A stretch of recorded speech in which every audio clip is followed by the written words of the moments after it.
और अब खबरें विस्तार से। अजित पवार के नेतृत्व में राष्ट्रवादी कांग्रेस पार्टी में हुई बगावत के बाद से महाराष्ट्र में सियासी तापमान बढ़ गया है। इस बीच शरद पवार की एनसीपी की राष्ट्रीय कार्यकारिणी की बैठक आज दिल्ली में हुई। मीटिंग के बाद पूर्व सीएम शरद पवार ने कहा कि अजित पवार को पार्टी के अध्यक्ष बनाने के बारे में मुझे मालूम नहीं है और एनसीपी के वो खुद अध्यक्ष हैं। उन्होंने अजित पवार के रिटायरमेंट वाले बयान पर कहा कि 82 वर्ष का हूं या फिर 92 साल का, इससे कोई फर्क नहीं पड़ता। बैठक के बाद एनसीपी नेता पीसी चाको ने कहा कि पार्टी ने प्रफुल्ल पटेल, सुनील तटकरे और एनडीए से हाथ मिलाने वाले 9 विधायकों को बाहर करने के शरद पवार के फैसले को मंजूरी दे दी है। An elected working committee meeting, unlike many other so-called democratic parties, NCP is a party which is regularly conducting its organizational election once in every 3 years.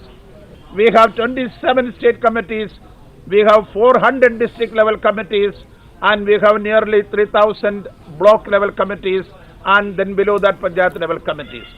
This is the organization. That organization is still intact, and they are with Sri Sharad Pawarji and with the NCP.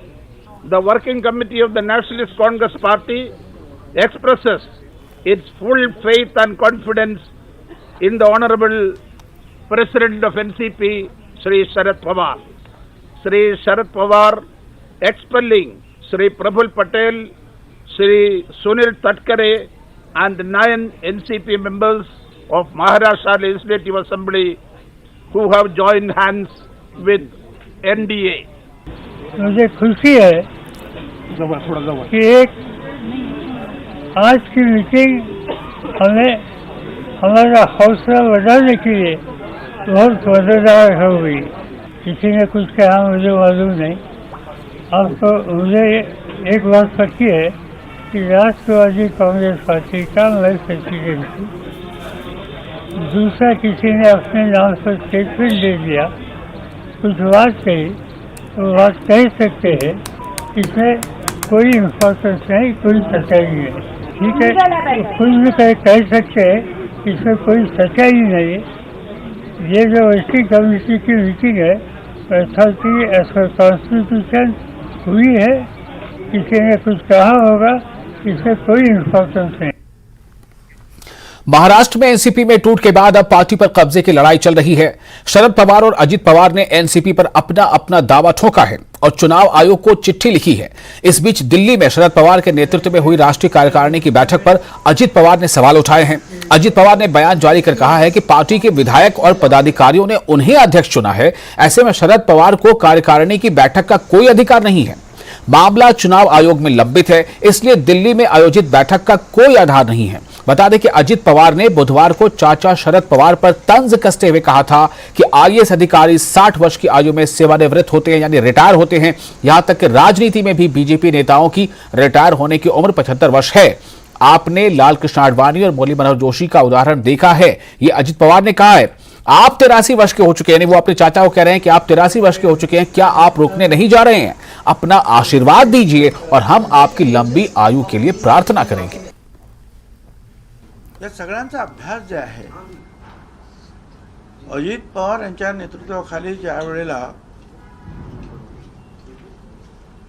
सरकारमध्ये जायचं ठरलं, त्यावेळेला ह्या सगळ्याचा पूर्ण अभ्यास वेगवेगळे कायदे तज्ञ त्यांच्याशी चर्चा करून त्यानंतर जे आहे निर्णय घेण्यात आलेले आहे। आणि काल जसं सभेमध्ये सांगितलं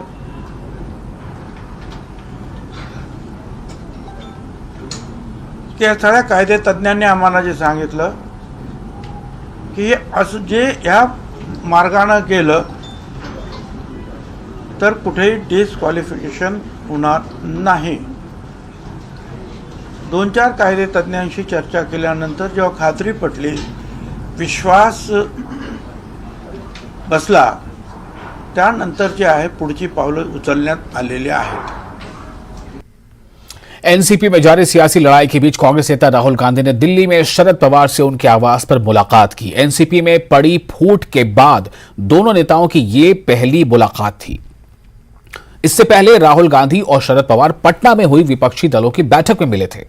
इस बैठक को लेकर एनसीपी नेता सोनिया ने कहा था कि राहुल गांधी जी पवार साहब से मिलने आए थे और उन्होंने कहा है कि उनका पूरा समर्थन शरद पवार जी के साथ है। यहां सोनिया दुहन जो नेता है सोनिया दुहन ने कहा है कि पार्टी की कार्यकारिणी बैठक में निष्कासित किए गए विधायकों को छोड़कर सभी मौजूद थे। देखिए, पवार साहब से मिलने के लिए राहुल जी आए थे और राहुल जी ने बोला है कि उनका पूरा 100% सपोर्ट हमारे साथ है और जो भी जिस तरीके से भी पवार साहब कहेंगे वो is ready to support. Congress is 100% with us और सारी विपक्ष की जितनी भी पार्टियां हैं वो हमारे साथ खड़ी हैं। इसी बारे में चर्चा हुई। जो देश में इस तरीके से हालात चल रहे हैं, जो ये लोग कुछ भी तरीके से, चाहे वो ईडी हो, सीबीआई हो, इनकम टैक्स हो या पैसे का लालच हो, जो लोगों को एमएलएज को तोड़ने का काम और जो ये पार्टीज को तोड़ने का काम इस समय देश में चल रहा है, ये ठीक नहीं है। इन चीजों के ऊपर एक्शन लेने की जरूरत है, सोचने की जरूरत है। और एनसीपी के मामले में नेशनल कॉन्फ्रेंस नेता उमर अब्दुल्ला ने कहा है कि जिस तरह की बातें अजीत पवार ने शरद पवार यानी चाचा शरद पवार की उम्र के बारे में कही हैं, उसे महाराष्ट्र के लोगों ने बिल्कुल पसंद नहीं किया है। ये तोड़ फोड़ का काम करना भाजपा की पुरानी आदत है और ये पहली बार नहीं है। एनसीपी को नुकसान होगा या नहीं, उसके लिए इंतजार करना पड़ेगा, क्योंकि जहां तक सुनने को मिल रहा है, लोगों ने, महाराष्ट्र के लोगों ने पसंद नहीं किया जिस तरह की बातें अजीत पवार साहब ने पवार साहब के बारे में की और बिलखसूस उनके उम्र के बारे में जो कहा कि अब इनको रिटायर हो जाना चाहिए था इससे बहुत पहले। ये मुझे लगता है वहाँ के लोगों ने इस चीज़ को पसंद नहीं किया। बाकी तोड़ फोड़ का काम, ये तो बीजेपी की पुरानी आदत है। ये पहली बार नहीं है कि उन्होंने ऐसा किया। आज दिल्ली में एआईसीसी मुख्यालय में राजस्थान के मुद्दे पर कांग्रेस की बैठक हुई, बल्कि यूं कह लें कि महाबैठक हुई। करीब 4 घंटों तक चली बैठक में सभी मुद्दों पर विस्तार से चर्चा की गई। सभी नेताओं ने राजस्थान से जुड़े मामले पर फैसला हाईकमान पर छोड़ दिया है। हाईकमान जो फैसला करेगा वो सबको मान्य होगा। वहीं सचिन पायलट का रोल तय करने पर भी हाईकमान फैसला करेगा। ये रिपोर्ट देखिए। चुनाव से पहले कांग्रेस का महामंथन।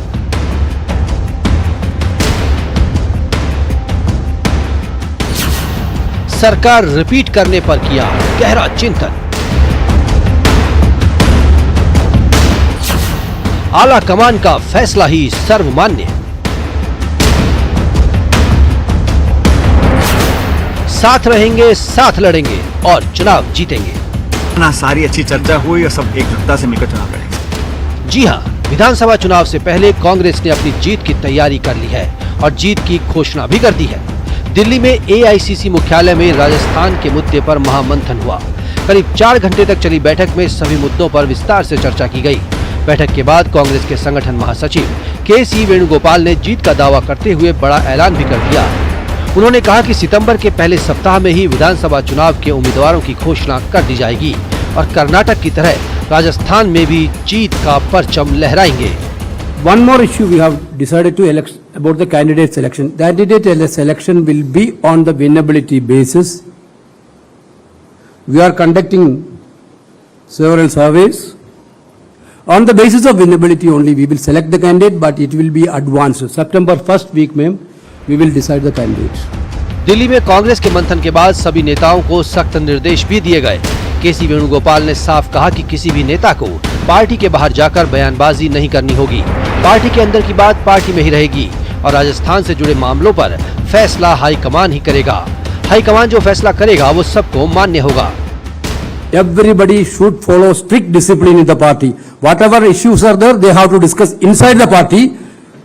Outside the party, nobody have the freedom to poke inner party politics. 29 leaders from Rajasthan have participated in this meeting, including Chief Minister, PCC President and other senior leaders. Everybody unanimously decided that we have to win Rajasthan and we can win Rajasthan easily, provided there should be total unity. Therefore, everybody unanimously resolved that there will be a unity among the Rajasthan Congress. बैठक में पूर्व deputy CM Sachin Pilot ने भी साफ कह दिया कि party का आदेश ही सर्वमान्य है, जो पार्टी जिम्मेदारी देगी उसका पालन किया जाएगा। उन्होंने बैठक में अपने कई मुद्दे भी उठाए, जिस पर पार्टी ने कार्रवाई का आश्वासन भी दिया। जो मुझे जिम्मेदारी दी है उसको पूरी निष्ठा से मैंने निभाया है। आने वाले समय में जो भी खड़गे जी, राहुल जी, हमारे एआईसीसी जो निर्णय लेगी, जो रोल मुझे अदा करना होगा, उस पर जो भी हमारी पार्टी निर्देश करेगी उस पर हम काम करेंगे। मैंने जो इश्यूज उठाए थे पब्लिक में, पेपर लीक के इशू हम लोगों ने उठाए थे, बहुत महत्वपूर्ण है, जो यंग लोगों को प्रभावित करता है। हमारी जो पब्लिक सर्विस कमीशन है उसको हम कैसे रिफॉर्म करें, उसको कैसे और पुख्ता बनाएं, कैसे पारदर्शी बनाएं और जवाबदेही बनाएं। जो पिछली सरकार के करप्शन के इश्यूज थे, उन सब बातों को मैंने कई समय से मैं पब्लिक में रख रहा था और मुझे खुशी है उन सभी बातों को, उन सभी इश्यूज का संज्ञान पूरी तरह एआईसीसी ने लिया है, कांग्रेस पार्टी ने लिया है और इस सभी पर कार्रवाई करने के लिए भी आगे की रूपरेखा बनाई है। बैठक में राहुल गांधी और राष्ट्रीय अध्यक्ष मल्लिकार्जुन खड़गे ने राजस्थान के नेताओं को एकजुट होकर चुनाव लड़ने को कहा। नेताओं से कहा गया है कि चुनावों में एकजुट होकर मैदान में उतरे। अब किसी तरह के मतभेद की बात सामने नहीं आनी चाहिए। बैठक में नेताओं ने एकजुट होकर चुनाव लड़ने का भरोसा भी दिलाया। डिसाइड ये हुआ कि आगे की चुनाव की रणनीति बनाई गई है। भारतीय जनता पार्टी के खिलाफ रणनीति के तहत लड़ेंगे और चुनाव के चारों खाने चित करेंगे बीजेपी को। ये रणनीति तय। पायलट साहब को लेकर क्या? सब हम एक हैं, किसी तरह का विवाद नहीं है पार्टी में, हम सब एक हैं और जबरदस्त तरीके से जो है हम लोग भाजपा का मुकाबला करके और भाजपा को पहले की तरह ही बुरी तरह से हराएंगे। पायलट साहब मुख्यमंत्री जी के बीच में तनातनी है वगैरह वगैरह जो भी था, परंतु आज क्लियर हो गया। पायलट साहब ने स्वीकार कर लिया कि पार्टी का आदेश सर्वोपरि, पार्टी सत्ता में आएगी तो सब ठीक होगा, सत्ता में नहीं आएगी तो सबको नुकसान है। इसलिए ऐसे माहौल में इतने बढ़िया काम करने के बाद अगर हम सब मिलके उसका फायदा नहीं उठाते हैं, क्योंकि बीजेपी में इतना फूट है और उसका फायदा हम अगर कार्यकर्ता नहीं उठाते हैं तो फिर हमारी कमजोरी रहेगी। राजस्थान में कांग्रेस वापसी कर रही है। राहुल गांधी जी और खड़गे जी के नेतृत्व में हम सब लोग एक साथ, एक मन से, पूरी ताकत के साथ राजस्थान के चुनाव मैदान में उतर रहे हैं और न केवल राजस्थान बल्कि तेलंगाना, मध्य प्रदेश और छत्तीसगढ़ सहित राजस्थान में हम लोग सरकार बनाएंगे। धीरज जी, मार्गदर्शन क्या मिला है, क्या मार्गदर्शन दिया गया? कार्यकर्ताओं के साथ कंधे से मिलाकर हर आदमी को काम करना है और कार्यकर्ताओं की भावना के अनुरूप कांग्रेस फैसले करेगी और एकजुटता के साथ में आने वाला चुनाव लड़ा जाएगा राजस्थान के अंदर। राजस्थान में जिस तरह से मुख्यमंत्री अशोक गहलोत जी और सरकार ने निर्णय लिए हैं, उन निर्णयों का फायदा हम लोग लेंगे। जो स्कीम्स लागू हुई हैं, जनहित से जुड़े हुए मुद्दे हैं और ऐसे में मैं यही कहना चाहूंगा कि जहां पूरे देश के अंदर बेरोजगारी और महंगाई की मार जनता पर पड़ रही है, राजस्थान के अंदर अशोक गहलोत जी की महंगाई राहत कार्यक्रम की जो स्कीम है उसने बहुत बड़ा संबल जो है जनता को दिया है। वहीं बैठक में आरपीएससी पेपर लीक का मुद्दा भी उठा। कांग्रेस प्रदेश प्रभारी सुखजिंदर सिंह रंधावा और संगठन महासचिव केसी वेणुगोपाल ने कहा कि पेपर लीक को लेकर सख्त कानून बनाने जा रहे हैं और पेपर लीक सिर्फ राजस्थान ही नहीं पूरे देश की समस्या है। जो आरपीएससी की जो था वो भी हमने पेपर लीक का और चीफ मिनिस्टर कहा गया है कि वो क्या करेंगे और बहुत सख्त और एक बड़ा फुल प्रूफ हम एक्ट लेकर आ रहे हैं और उसको लागू करेंगे और जो भी चीजें हैं उनको हम जल्दी रिजॉल्व कर देंगे। That is a general thing, not only Sachin's thing. Sachin raised some of the things, but it is a general apprehension of the people of Rajasthan. We have taken two decisions, major decisions yesterday. I think you are very very. RPSC nomination के लिए, Rajasthan public service commission nomination board nomination के लिए, we are going to fix a good criteria. New legislation is coming for that. फिलहाल कांग्रेस ने तो अपने अंदरूनी कलह को लेकर साफ कह दिया कि अब हम सब साथ हैं और साथ ही चुनाव जीतेंगे। राजस्थान में जीत के लिए राहुल गांधी, प्रियंका गांधी और खड़गे भी कैंपेन करेंगे। और फिलहाल एक छोटा सा ब्रेक लेते हैं। ब्रेक के बाद खबरों का सिलसिला जारी रहेगा।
ब्रेक के बाद एक बार फिर आपका स्वागत है। एलजी लद्दाख बीडी मिश्रा ने जनजातीय स्वास्थ्य देखभाल कार्यक्रम के तहत लेह के सोवा रिगपा चिकित्सकों के लिए 2 दिवसीय वर्कशॉप कम ट्रेनिंग प्रोग्राम का उद्घाटन किया।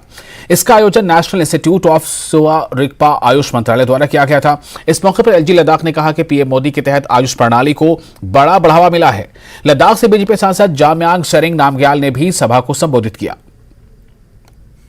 देखिए, भारत देश जो है एक बहुत अद्भुत और जिसको हम हमेशा कहते हैं कि विश्व गुरु देश को, इस विश्व गुरु देश में जितने भी हमारे पारंपरिक जो खासकर सदियों से हमारे ऋषि मुनियों ने त्याग तप करके जो वरदान पाया है और जिसके स्वरूप इस देश को मिला है, उसी में से एक है आयुष, जिसको इस पूरे संपूर्ण हिमालयन क्षेत्र में सोवा रिगपा के नाम से जिस साइंस को जाने जाते हैं और उसके प्रैक्टिशनर को ट्रेडिशनल प्रैक्टिशनर हो या मॉडर्न प्रैक्टिशनर हो, उसको अमची के नाम से जाने जाते हैं। और ये अमची प्रैक्टिस लद्दाख से जो है अरुणाचल प्रदेश तक, उत्तराखंड में हो, हिमाचल में हो, सिक्किम में हो, पूरे संपूर्ण हिमालयन क्षेत्र में, चाहे तिब्बत में हो या उसके बाहर जो है मंगोल में हो या उसी तरह भूटान में हो, अलग अलग देशों में जो है ये प्रैक्टिस चलते आ रहा है। और लद्दाख का खूबसूरत ये है कि हमारे छोटे छोटे गांव, जितने भी दूर दराज इलाके हैं, जहाँ पे एक लीनेज परंपरा को अभी तक जो इसको प्रैक्टिस करते आ रहा है। और उसी के साथ साथ माननीय प्रधानमंत्री श्री नरेंद्र मोदी जी ने एक निर्णय लिया था नेशनल लेवल पे इस साइंस को, इस विज्ञान को, इस विद्या को जो है उत्पन्न करने के लिए national institute of Sowa Rigpa का जो स्थापना करने का जो घोषणा किया।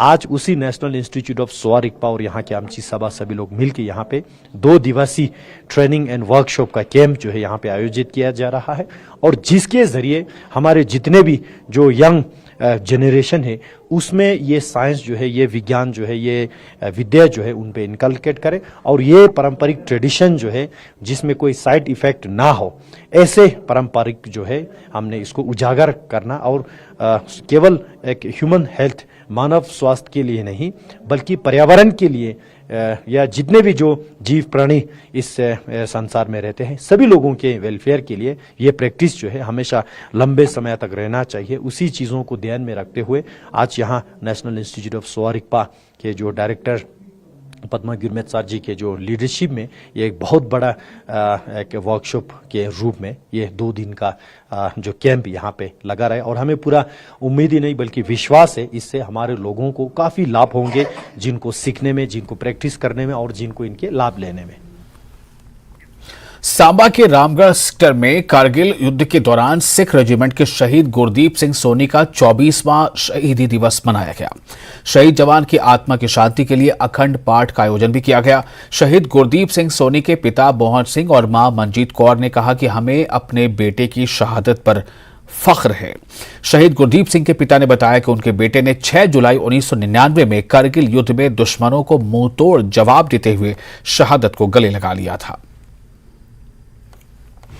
यहाँ पे शहीद की जो कुर्बानी है उसको याद किया गया, क्योंकि उसकी कुर्बानी की वजह से ही ये हमारा देश आज़ाद है। बहुत छोटी उम्र में इस नौजवान ने जो है देश के लिए कुर्बानी की।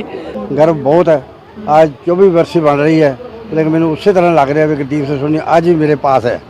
लेकिन शहीद जो आया दुनिया का जाना सब नहीं है, लेकिन जो शहीद होया मेरे लिए, वो पूरे देश के लिए, वो पूरे पेड़ के लिए गर्व है। तो आज हमें उस पर बहुत गर्व है, बहुत फख्र महसूस कर रहे हैं। शुरू में तो मुझे भी लगा कि शायद मैंने कुछ उसके साथ गलत कर दिया, लेकिन जब मैं देखता हूँ लोगों को बाहर, कोई नशे की है उसमें मर रहा है, कोई एक्सीडेंट से मर रहा है, उनको कोई याद नहीं करता। लेकिन ये तो जब भी हम यहाँ आते हैं तो हमारे दिलों में बसा हुआ, जब इसका स्टैचू देखते हैं, मेमोरियल देखते हैं, तो 24 घंटे से चलता है कि ये हमारे साथ ही चल रहा है। मेंढर के हनुमान मंदिर में हनुमान जी और शनि देव जी का स्थापना दिवस बड़े उत्साह के साथ मनाया जाता है। उसी कड़ी में मेंढर के हनुमान मंदिर में स्थापना दिवस मनाया गया। इस मौके पर भोलेनाथ के मंदिर की स्थापना की गई। पिछले 3 दिन से विशेष पूजा अर्चना चल रही थी, जिसमें बनारस और काशी के विद्वान पंडित भी आए हुए थे। श्रावण मास जो है विशेष करके पर्व मनाया जाता है, श्रावणी पर्व कहते हैं। पुराणों में भी, वेदों में भी जो है भगवान शिव की उपासना तांत्रिक विधि और वैदिक विधि, दो पौराणिक और वैदिक दो विधियों से होती है। और श्रावण में विशेष करके जो है वैदिक जो ब्राह्मण होते हैं, विद्वान जन, वो श्रावण में पूजा करते हैं और भगवान के अभिषेक आदि किए जाते हैं। श्रावण में भगवान शिव की पूजा का जो महत्व है, करोड़ों गुना अधिक फल प्राप्त होता है। बौद्ध धर्मगुरु दलाई लामा के 88वें जन्मदिन पर मैक्लोडगंज में शानदार जश्न मना। जश्न में सीएम सुखविंदर सिंह सुक्खू भी शामिल हुए। दलाई लामा के जन्मदिन पर यहां देश ही नहीं बल्कि दुनिया भर के बौद्ध धर्मावलंबी पहुंचे थे, जिन्होंने उनकी लंबी उम्र के लिए प्रार्थना की।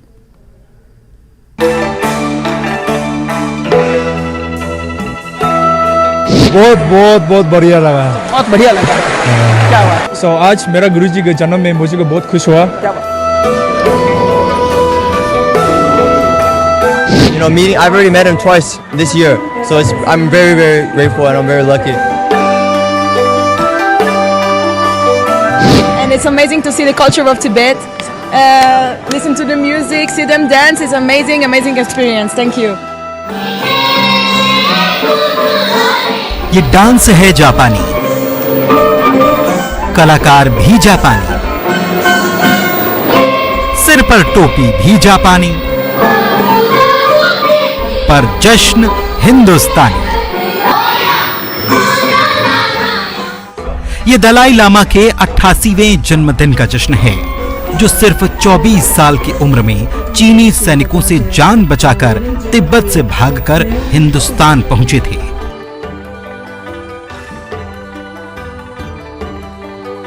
तभी से हजारों निर्वासित तिब्बतियों के साथ धर्मशाला में रह रहे दलाई लामा के जन्मदिन का ये जश्न मैक्लोडगंज स्थित दलाई लामा टेम्पल चुगला खांग में मनाया गया।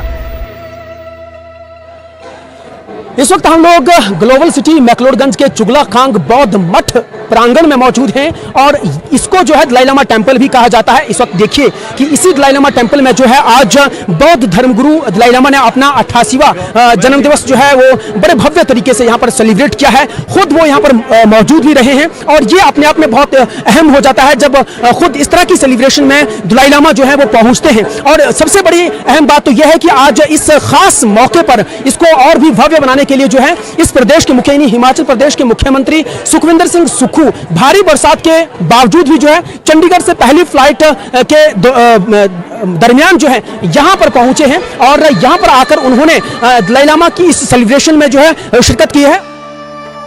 निर्वासित तिब्बतियों के सर्वोच्च धर्मगुरु दलाई लामा के जन्मदिन के इस खास मौके पर सीएम सुक्खू सबसे खास मेहमान के तौर पर शामिल हुए, जिन्हें यहां तिब्बती खतका देकर सम्मानित किया गया। हिज होलीनेस से मिलकर बहुत प्रसन्नता हुई है जी और उनसे बातचीत कर जिन मूल्यों को उन्होंने सजो कर रखा है वो हम सबके लिए प्रेरणा की स्रोत है। आज वो अपना 88वां जन्मदिन मना रहे हैं, लेकिन ऐसा प्रतीत होता है कि अभी भी वो पूरी तरह से यंग है।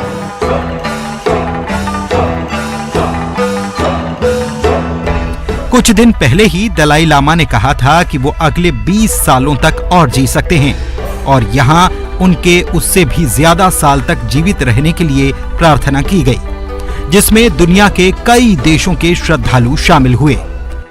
बहुत बढ़िया लगा। बहुत बढ़िया लगा। क्या हुआ? आज मेरा गुरुजी के जन्म में मुझे बहुत खुश हुआ। क्या बात? You know, I've already met him twice this year, so I'm very, very grateful and I'm very lucky. I'm from Israel, and it's amazing to see the culture of Tibet, listen to the music, see them dance. It's amazing experience. Thank you. Dalai Lama की पहचान अपनी संस्कृति, धर्म और अस्तित्व के लिए संघर्ष करने वाले ऐसे योद्धा की है जिसने कभी शांति का मार्ग नहीं छोड़ा। इसे लेकर उन्हें नोबेल पुरस्कार और मैग्सेसे अवार्ड भी मिल चुका है और अब उनके लिए भारत रत्न की मांग भी तेज होने लगी है। इसका सीएम सुक्खू ने भी समर्थन किया है। विचित्र शर्मा, न्यूज़ 18, धर्मशाला।